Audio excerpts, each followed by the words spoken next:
areas, a robust framework has also been established to strengthen and monitor implementation of the cash waterfall mechanism. Another major milestone was the operationalization of the ECG's single holding account, which is overseen jointly by the Ministry of Energy and Green Transition and the PURC. This intervention has significantly reduced revenue leakages, and it has enhanced ECG's capacity to meet its payment obligations. To address the high cost of power, the government has successfully renegotiated existing power purchase agreements. Engagement with the 9 independent power producers have resulted in a 250 million immediate savings and 1.1 billion of legacy debt restructured for payments between the period 2026 and 2028. These revised agreements will be submitted to Cabinet, and I'm pleased to inform you, Mr. Speaker, will be brought here to Parliament for ratification. Mr. Speaker,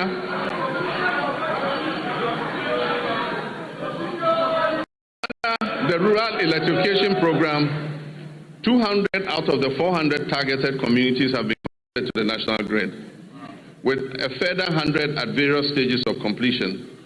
The national electricity access for Ghana today stands at 89.05. We are committed to ensuring that every Ghanaian has access to reliable, affordable electricity. It is worrying that the Electricity Company of Ghana continues to experience high power losses, with reports indicating that around 25% of generated power is lost. To address this phenomenon and anchor the gains we have made, adopting private sector participation, particularly in billing and collection, is the most effective way to significantly reduce these losses. The Cabinet has approved the multiple lease method for concessions in the distribution utilities, and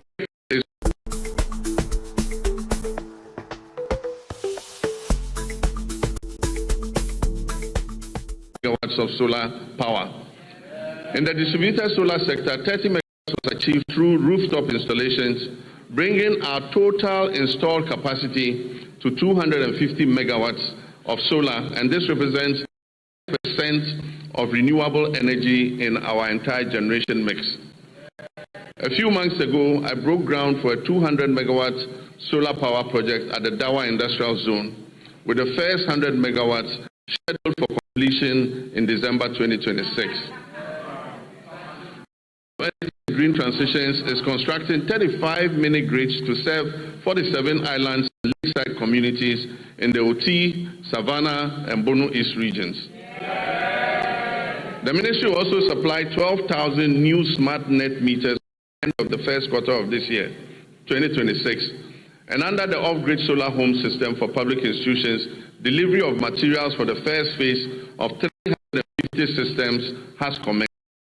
It means that public institutions are going to be fitted with solar to reduce their power consumption. Mr. Speaker, as part of the last electrification effort to achieve 99.98% universal access by 2030, the ministry has mainstreamed mini grids into the National Electrification Scheme. Consequently, a feasibility study for the Afram Plains North District was completed for 100 communities to receive solar power, bringing the total number of islands and lakeside communities in the Afram Plains North and South to 150 that are ready for mini-grid solar electrification. I'm pleased to announce that the African Development Bank has committed to providing $100 million to fund the construction of renewable energy-based mini-grids for these communities. Mr. Speaker, we've signed a memorandum of understanding with the Jubilee and Tenfield partners to commit another $2 billion to additional investment in the Jubilee field. This will include drilling up to 20 new wells, the first wells being drilled in more than 9 years. Mr. Speaker, there's a second memorandum of intent with the OCTP partners, that's ENI and Vitol, to commit 1.5 billion of additional investment in the OCTP in the Cape 3 Points Block 4 contract area, among others. This agreement will significantly increase Ghana's oil and gas production, thereby enhancing security security, domestic demand, and infrastructure development. Mr. Speaker, we're on course to revitalize the Ghana Cylinder Manufacturing Company through a strategic partnership with the National Petroleum Authority, Ghana Gas, and the Ghana Commercial Bank. This will boost production, ensure a supply of safe LPG cylinders, and strengthen local manufacturing. Mr. Speaker, I'm also pleased to announce to you that Tema Oil Refinery is back.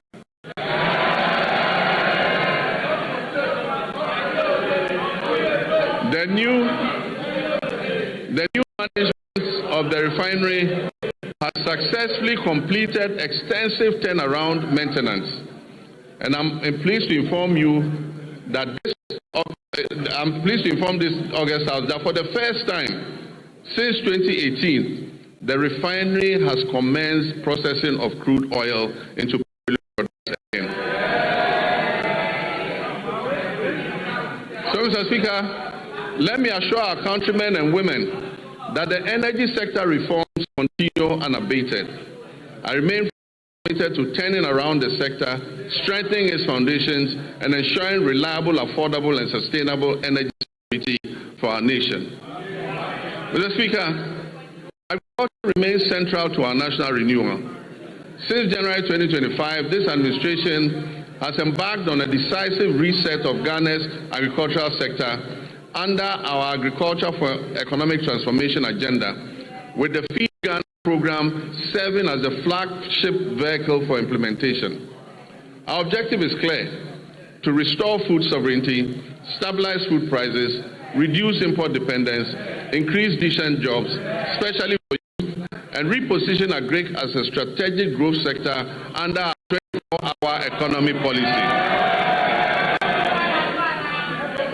Mr. Speaker, as of January 2025, food inflation stood at 28.3%, following an unprecedented peak of 61% in January 2023. This situation placed severe pressure on households and undermined national stability. Today, food inflation has declined significantly to 4.9%, and this has provided relief to Ghanaian families and businesses. Mr. Speaker, this year we have committed 300 million Ghana cedis to the National Food Buffer Stock Company to mop up excess produce, to stabilize prices, and build a strategic national food buffer against emergencies, marking the first time Ghana has deliberately built a food reserve for national resilience. Over 413 institutions, from basic schools through to tertiary institutions, have been registered and are actively participating in the Feed Ghana program. Institutional farming is currently being undertaken by the Ghana Armed Forces, the Ghana Prison Service, the National Service Authority, basic and second cycle schools, public universities, and faith-based organizations, including churches and mosques. A key pillar of the Feed program is the Home Gardening Initiative. Across the country, families are being encouraged to grow vegetables at home and in their communities to reduce food expenditure, improve household nutrition, and enhance food availability. The Feed Ghana program is also firmly anchored on irrigation for wealth creation.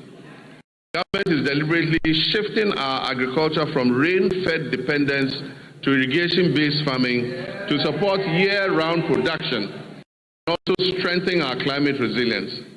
And so over the past months, processes have begun for the following interventions: the construction of 2 new mega dams, the rehabilitation of 8 existing irrigation dams, and the construction of 2 solar-powered boreholes for farming communities and schools across the Northern Belt and Brong-Ahafo regions.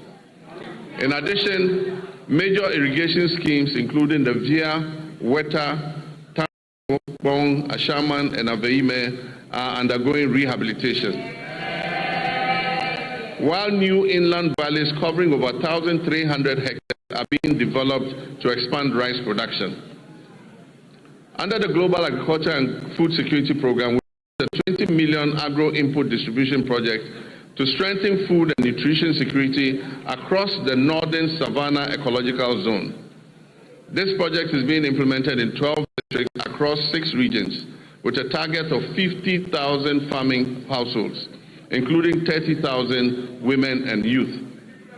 It will support the production of vegetables such as maize, rice, soya bean, cowpea, granules, while promoting year-round vegetable cultivation through solar-powered micro-irrigation schemes for farmers groups and selected schools. The project is also supporting backyard and commercial poultry production, as well as the distribution of fertilizer and certified seeds to participating districts. This will help strengthen the poultry value chain.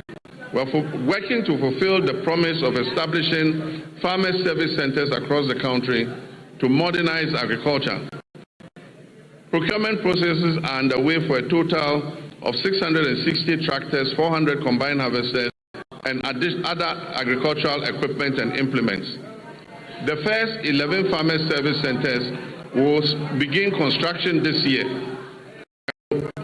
provide affordable access to land preparation, harvesting, storage, input supply, extension services, and equipment leasing, especially for smallholder farmers. Mr. Speaker, in the next 2 weeks, I'm going to cut salt for the first farmer service center in the Afram Plains. Mr. Speaker, agriculture extension remains the backbone of productivity, and to address the current gap between farmers and extension officers, 540 motorbikes have been procured to improve extension coverage. Most of those bikes have already been distributed, and we're employing 400 Feed Ghana district coordinators nationwide, while 10,000 young Ghanaians have been enrolled under a 4-year national service agripreneurial program with annual absorption into permanent employment. So far, 3,000 youth have been posted by the National Service Authority under the Agripreneur program. This intervention is strengthening frontline service delivery and creating employment opportunities for young people. Also placing farmer cooperatives at the center of our agricultural transformation plan. As of October 2025, 70,000 community commodity-focused farmers cooperatives had been established nationwide. And they are serving as platforms to access inputs, mechanization services, climate advisories, aggregation, and fair market negotiation. Government is actively linking farmers to agro-industrial investments to stabilize prices, create jobs, and accelerate Ghana's journey towards food security. A major highlight of this effort is the 154 million Ghana-Italy irrigated commercial farming project to establish a 10,000 hectare irrigation model farm to produce rice, maize, soya, and tomatoes. All produce from this project will be sold locally. This intervention is strategic and designed to fast-track progress towards food security, ensure a reliable supply of raw materials for agro-processing, and reduce Ghana's dependence on food imports. Mr. Speaker, other key initiatives under the Value Addition and Agro-Industrial Drive include rice processing facilities in the Upper East and Upper West regions, poultry feed production facilities in Ashanti, cashew and onion processing facilities in Bono East. In addition, a 40-ton per day soya processing plant is being established in northern Ghana to support soya bean farmers and reduce their feed costs. The share industry is also being revived through secured export contracts and measures to protect raw material supplies. Mr. Speaker, to reduce Ghana's 300 to 400 million annual poultry import bill, Ghana has launched a comprehensive poultry table project. These comprise 50 anchor or commercial farmers producing 4 million birds, 500 SMEs producing 3 million birds, and a small-scale Nkoko Nketenkete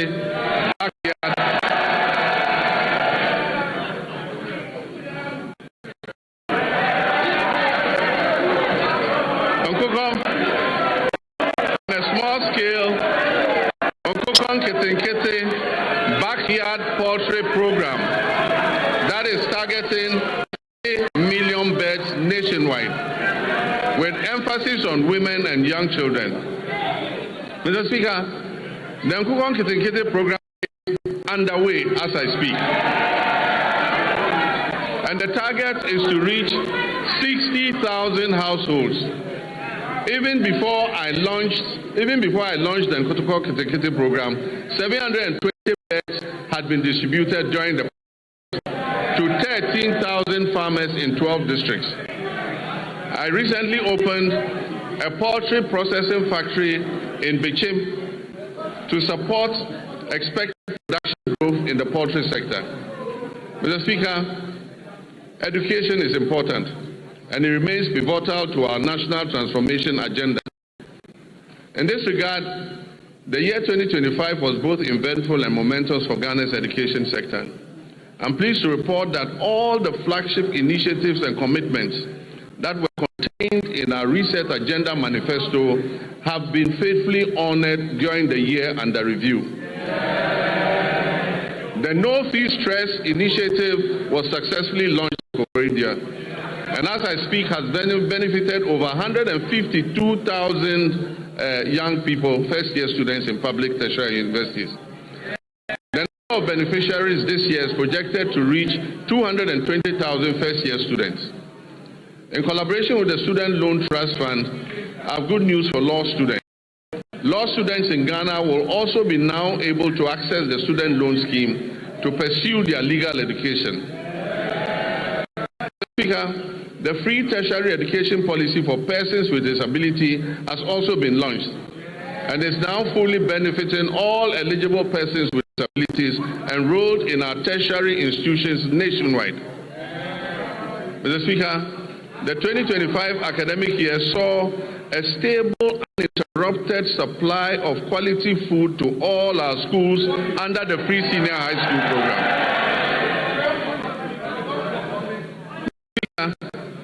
To further deepen coordination, accountability, and effectiveness in the education sector, this Honorable House passed several important pieces of legislation. These include: 1. The Kwame Nkrumah University of Science and Technology Bill 2025, the Ghana Scholarships Authority Bill 2025, Change of University Names Bill 2025, the University for Development Studies Bill 2025, and the Ghana Education Trust Fund Bill 2025. To enhance private sector participation in the tertiary education sector, new legislation will be introduced in this House to ease regulatory bottlenecks and remove the requirement to charter, making it optional. Mr. Speaker, basic education remains the critical entry point into our education system. It is at this level that children acquire foundational literacy, numeracy, critical thinking, and problem-solving skills, upon which all future learning depends.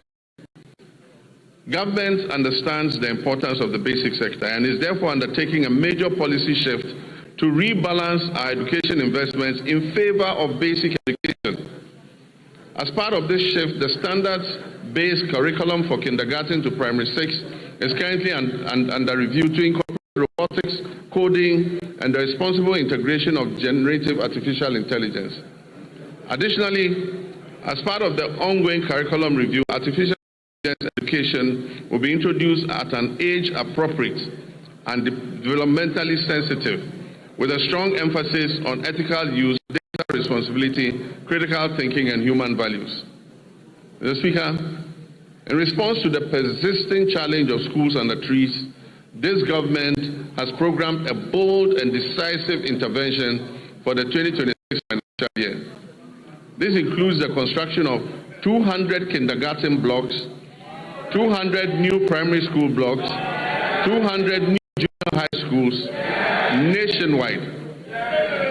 And I'm further pleased to inform this House adequate allocation has been done in the 2026 budget. I'm further pleased to inform this House that the government has fully cleared all outstanding capitation grant arrears owed to the public basic schools, as well as clearing all outstanding arrears of BEC exam registration subsidies due to the West African Exams Council. For previous years, the legacy debts to West African Examinations Council have all been. Mr. Speaker, education for learners with special needs is not only a moral right, but also a sound, pragmatic investment. and it promotes equity and strengthens social cohesion. In recognition of this, the amended Get Fund Act has established a sustainable funding framework to implement free education for learners with special needs, beginning in the 2026 academic year. Government has also increased the daily